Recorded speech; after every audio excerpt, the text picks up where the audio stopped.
सोवई मुरहा अरे तान के चदरिया सजरिया सोवई मुरहा तान के चदरिया अरे जिया भाभिया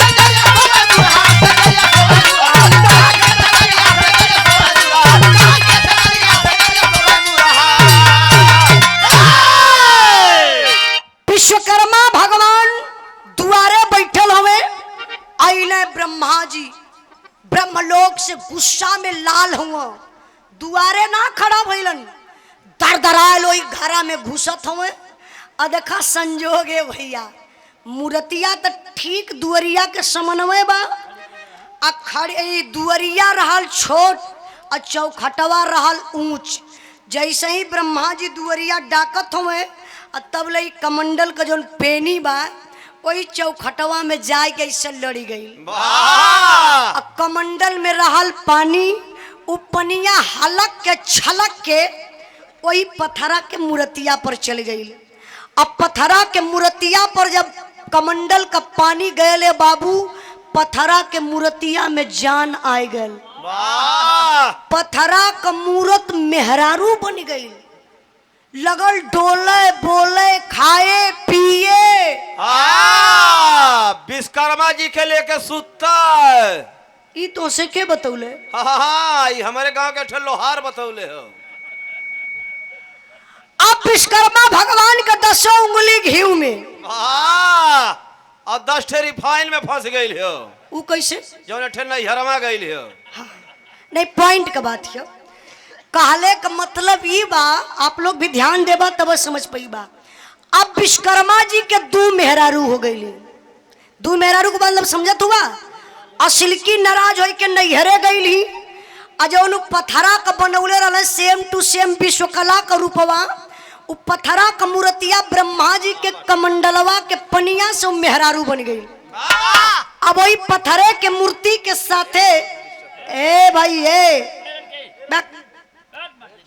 अब पूछब कहाँ भी रहा तो बताई ना पैबा अब बतियावत हुआ हमारे तरफ पिछवाड़ा कैले हुआ अगवाड़ा बाहर कहीं बैठल हुआ या हरियन मुँह करा हमरे होरी। हाँ ऐसे सुना देखा तो इतनी पब्लिक सबकर ध्यान सिर्फ हमारे पे बा लगल ये का तब का जबले असर है शांतन हो चलो 2 मिनट और ऐसा रहा और बाद हमारे खत्म है बा गौर करेंगे बाबू। अब विश्वकर्मा भगवान का मजा पथरे का मूर्त मेहरारू बन गई वसिलकी के मनवे में अपने कोसत हुआ अला जा गई हूँ नैहरे नैहरवे का मजा लिहा कबो जिंदगी में न आई भी आने यहाँ तो हमार काम चला था। ए भैया धीरे धीरे समय बीतल अब एक दिन गड़बड़ होता।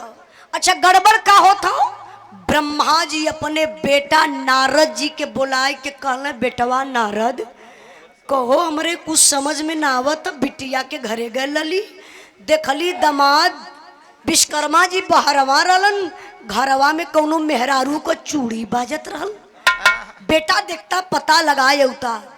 अब नारद जी जब अपने पिताजी का बात सुनलन उठा लला बीड़ा और उठा के बीड़ा कैलन का मास्टर साहब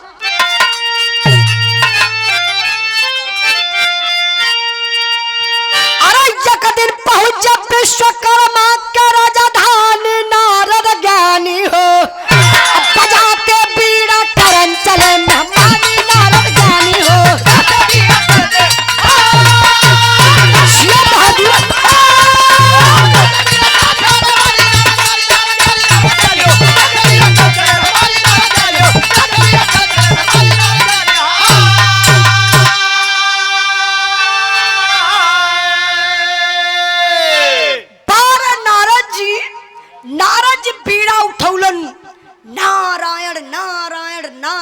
करत का बाबू अइले विश्वकर्मा जी के दुआरे। अब विश्वकर्मा जी देखले नारद जी के अब विश्वकर्मा भगवान खुश हो गए अरे रे रे रे ऋषि अहो भाग्य ऋषिराज पधारे आइए साराम आइए साराम आइए साराम आइए साराम जाइए जाइए पधारिए कला आइए आइए मुलायम यादव जसोहर से मुलायम यादव जसोहर के धरती से बड़े भैया जी की तरफ से ये विराह के भाव पर 100 रुपए का पुरस्कार बहुत बहुत प्राम आशीर्वाद का चाह रही। नारद जी सॉरी विश्वकर्मा भगवान नारद जी के दरी बिछौलन और नारद जी पलथरिया मार के वहीं बैठल हैं और नारद जी का निगहिया चौतरफा देखत हो कि आखिर उ मेहररुआ कहाँ बा जौन पिताजी कहत हैं कि चूड़िया बाजत बा। अत्ता वाला संजोग देखा पथरा वाली भाई दुआरे के वही रिश्तेदार आ गल तो नारी का फर्ज है कि मीठा पानी लियावे। अब वो पथरा वाली मीठा पानी लेके अली नारद जी के बगलिया में धैली और नारद जी का मुँह बवाए गया। यही लिए नारद जी का मुंह बवाए गल कि सेम टू सेम वो बहनिया लगबे करे। कहले कहो बहन हम घरवा रही तो बहनिया विश्वकला घरे रहले आई कब बहनोई के घरे आई गई। टेम्पू रिजर्व कैके आयल रहल है। हाँ वही के ड्राइवर रहले। अरे हम ड्राइवर है रास्ता में उलाट दे के माथे पहुंचे दे। नियत खोर आदमी। नारद जी सोचत हुए कि अरे ई कैसन करिश्मा बा बहनिया बहन घरे रहल आई बहनोई के घरे कैसे आ गई। नारद जी के ई ना पता बा कि हमारे पिताजी के कमंडल के पानी का कमाल बा। नारद जी के भैया हो ना पानी पियायल ना मिठा खवायल। उठा लड़ा पीड़ा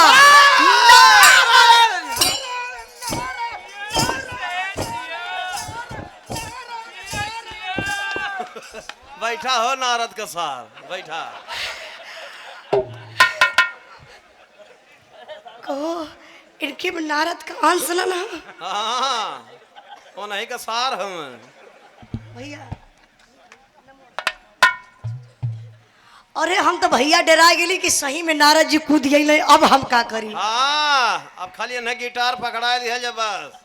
ये देखी विराह का विराट दंगल दिनांक 5 महीना 11 ना 11 नवंबर में ही कार्यक्रम बा। 5 तारीख के माँ विंध्यवासिनी धाम विंध्याचल मिर्जापुर में गायक कलाकार हमारे बड़े भैया आशीष सोनकर जी मिर्जापुर से, गायिका हम उजाला यादव आजमगढ़ से। चलिए आज आप लोग आनंद उठा ले, यहाँ से बहुत दूरे ना है आप लोग अवल जी। फिर मुलाकात 5 तारीख के जरूर हुई।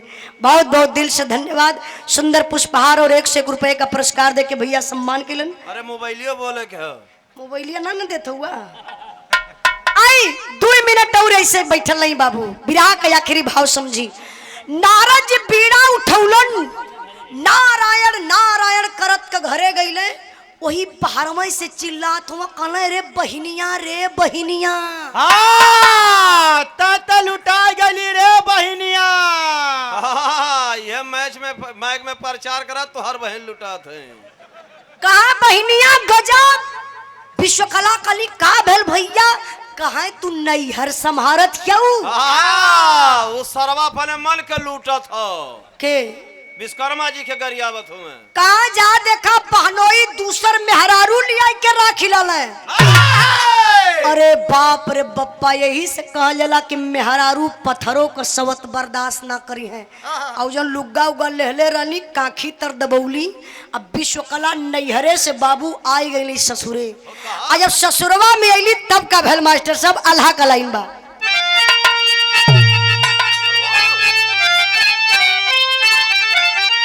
अरे पतिया सुना लागल दिल में अग्निया बाबू।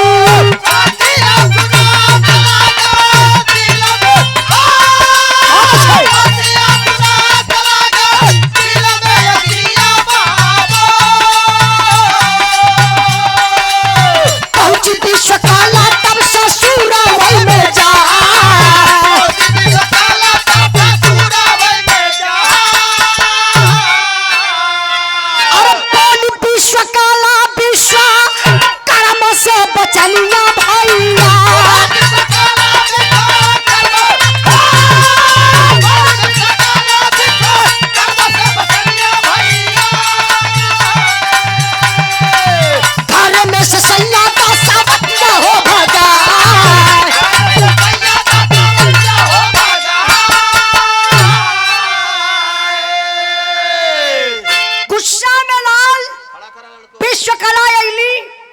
विश्वकर्मा भगवान के लगली डांटे, कली कहो तोरे शर्म ना लगल हमरे जियते।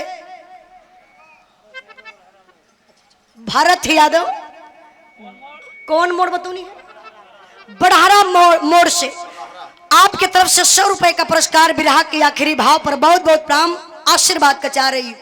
गौर करे बाबू, विश्वकला कली तोरे शर्म ना लगत बा हमरे जियते घर में लिया के सवत बैठा लला।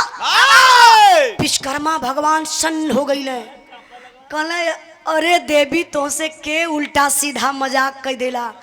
तबले बिहौती विश्वकला घर में घुसली। अरे भैया वो दूसर की विश्वकला हो पथरा वाली, वही अंगनमा में सूत के ऐसे मैक्सी उठा के बेना से हवा लेत रहनी। तू का करत रहला? वीडियो बनावत रहनी। अब विश्वकला सुतल है, तबले या सिल्की जाय की ये छोटवा पकड़ी लहलस, कलश करे सवतिया। भैया भैया ए भाई 1 मिनट और 1 मिनट और शांत रह, फिर बतिया लिया बल भर।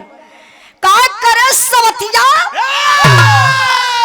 घर हमार, दुआर हमार, भतार हमार। लाइक सुत्ता थी के कोई पथरा वाली कहा थे। अच्छा तो भैया पत्थरों वाली कमजोर ना, पकड़लस सिल्की विश्वकला का झोटा, मरलस 3 के हुनी। कलश करे सवतिया भतार हम बनाई ल हम खियाई ल हम। सुत्ते खातिर मार करत थी। हाँ वहाँ सुतल ही कमरिए रहे। असली झगड़वा ही है रहा। अब गजब, असिल की विश्वकला पकड़ली नकल की कबार, और नकल की विश्वकला पकड़ली असिल की कबार। दोनों विश्वकला पकड़ के आपस में बार बाबू वही अंगना में कैली पटकी पटका पटकी पटका पटकी पटका पटकी पटका पटकी पटका पटकी पटका। अरे सरवा थना मत पटक, साया ब्लाउज फाट जाए। नहीं दूसरे का मेहरारू हो ना। तब का अपन वाली तो महीना भर से पौते न हो। अब अंगना में कैली पटकी का पटका, विश्वकर्मा भगवान खड़े खड़े हिले लगलन, कहला दोनों लड़के मर जाई हैं। अब फिर हमके उतने मेहरारू खातिर मेहनत करे के पड़ी। तबले बाबू परोर के मंत्र चलौले, विश्वकर्मा भगवान कहले असली नारी असली हो जा, अब पाथर वाली नारी फिर से हो जा पत्थरा। हेलो हेलो, अरे भैया ये पथरा वाली मशीन है भैया। एकदम आखिरी पॉइंट है, पॉइंटिए पे लगा तो बिगड़ गया। हाँ ये एकदम 1 मिनट थमले रहा। हेलो यहाँ से ना वहीं से। हेलो हेलो, पीला वाली भैया, ऊपरा वाली हरनवा छोड़ दल। हेलो एकदम आखिरी लाइन बा। नहीं यहाँ से ना वहीं। हेलो हेलो, अच्छा बनी गल भैया, वेरी गुड। बिरावा कहाँ रहा लिया? अरे वाह। पटकी पटका में इनका मशीन। अब भैया नहीं, पटकी के पटका में इनकर मशीनिया ढेल हो गई। झटका गई मशीनिया ने करता बोले। पटकी पटका वारंगना में होता। हमरे बड़का भैया अच्छे लाल यादव मिर्ती पोखरा से। हेलो हेलो,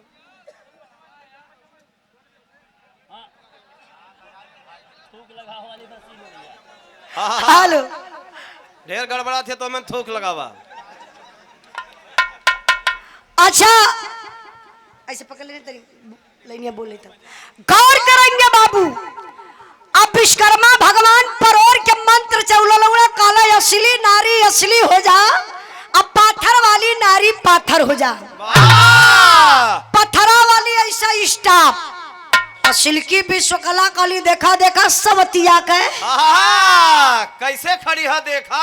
कहाँ खड़ी हो? विश्वकर्मा जी घरवा। हाथवा हरियन का करत हुआ। अरे तो हमार सीधा यार है परत भैया।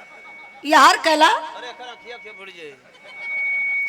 विश्वकर्मा भगवान खड़े हुआ, उनके बात समझ में ना आवत। तबले असिल की विश्वकला गईली छीनी हथौड़ी लहली, काली जबले सवतिया रही तबले हमके डाही। ए भैया मरली ऐसा धक्का, पथरा वाली गिरल,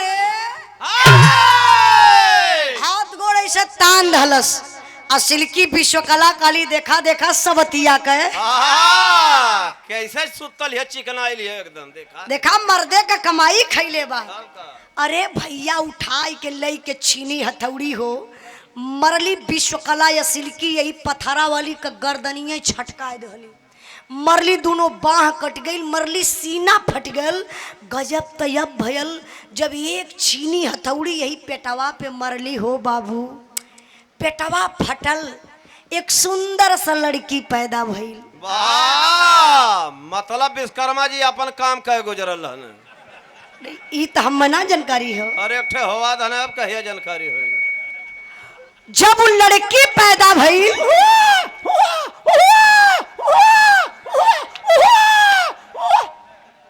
ई तो बड़ी रोवत है। ढेर रोवत है, तो पुलवा धरा देखा। जवन वो लड़की पैदा भइल ओकर नाम का रखल गल, हमारे बिरहा का ई आखिरी लाइन बा।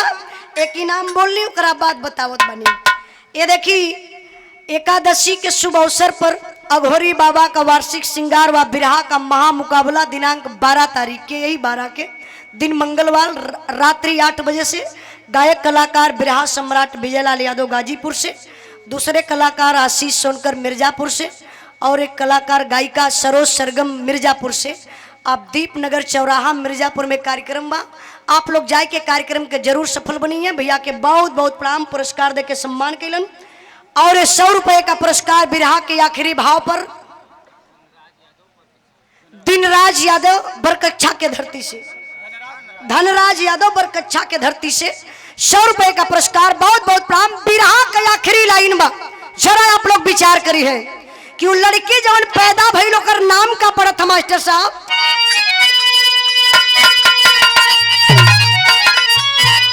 अरे बड़ा नाम कन्या का जगमगरती,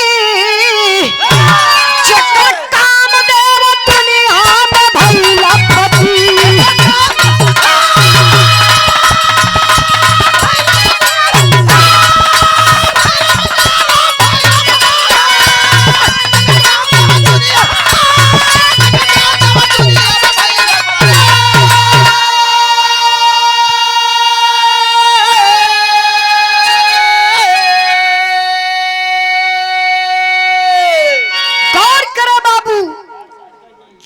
लड़की पैदा भइल ओकर नाम रखल गल रति, और रति जब सयान भइलिन तो उनकर बियाह भयल कामदेव से। अच्छा कामदेव के बा बिरहा के सुनने वाले भैया बाबू, ये पॉइंट वाली बात है कि आप लोग दिमाग में रखल जाई। कामदेव आज भी हर एक इंसान के अंदर पावल जलन।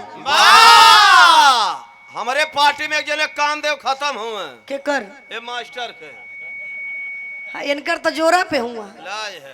कामदेव सच्चाई बतावत थी बाबू, अगर कामदेव अपने असली रूप में आ जाना, अच्छे अच्छे ऋषि महात्मा पुरुष लोगन का कंठी टूट के ताखा पे धरा जाले। वाह, देख ला आसाराम बापू के वो कहाँ बाटे? जेले में हुए।